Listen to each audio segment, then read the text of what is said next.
Now, though neither of us are yet dealing with meno and or menopause, Mia, we do know that it can be a problem for both men and women. But while there's been a lot of talk about menopause, women, we're really only beginning to understand that men too have their hormonal changes. So today, dear, let's look at the changes men go through in their middle ages and how it affects them, okay? First off, some experts are convinced men go through something similar to women's menopause as their testosterone drops in middle age. And they blame this drop in testosterone for a lot of problems, including low energy, poor concentration, as we talked about at the top of the show, man-boobs, irritability, and impotence. These same experts suggest, Mia, that men should have testosterone treatment, or what they call HRT, to restore their vigor. And a lot of men have taken out prescriptions, over 300,000 so far in 10 years. But another group of experts say HRT is not necessary, that it's nothing more than aggressive marketing by Big Pharma. HRT markets make more than $2.5 billion a year, by the way. That's pretty good money. And there is little actual data to support whether it works or not. I personally tried it a couple years ago, and I felt nothing, actually. Anyway, for most guys, according to Professor Fred Wu, the director of the Andrology Research Unit in Manchester, England, the symptoms attributed to low testosterone and the male menopause are actually, quote-unquote, normal symptoms of unhealthy aging. So maybe, Mia, instead of these men taking HRT, they should be taking better care of themselves.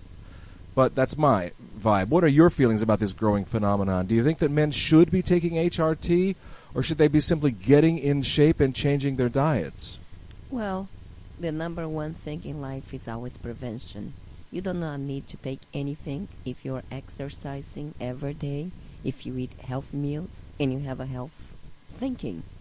But those are all things that take a lot of efforts. Right. And as we talk often in the shows, people want instant results.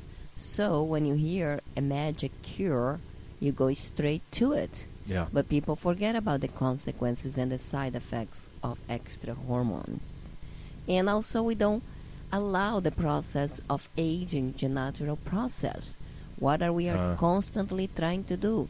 Men and women. You try to look younger. Yeah. You go for plastic surgery. You go for, extra supplements, extra hormones, and all those things do have a consequence.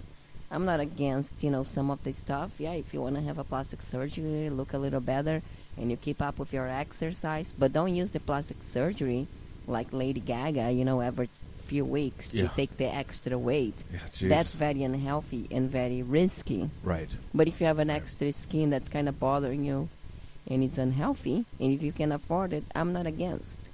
But the hormone issue is it has a side effect to it. Too much extra hormone can cause blood clots and other things, more aggressivity. And, in a certain age, why can't we accept the natural process? Right. Right. There is a danger into everything that you do. Well, like you say, we're always looking for instant solutions, and when we get one of those, that's the one we gravitate to. I wanted to add that I found this Professor Wu to be very clear-headed.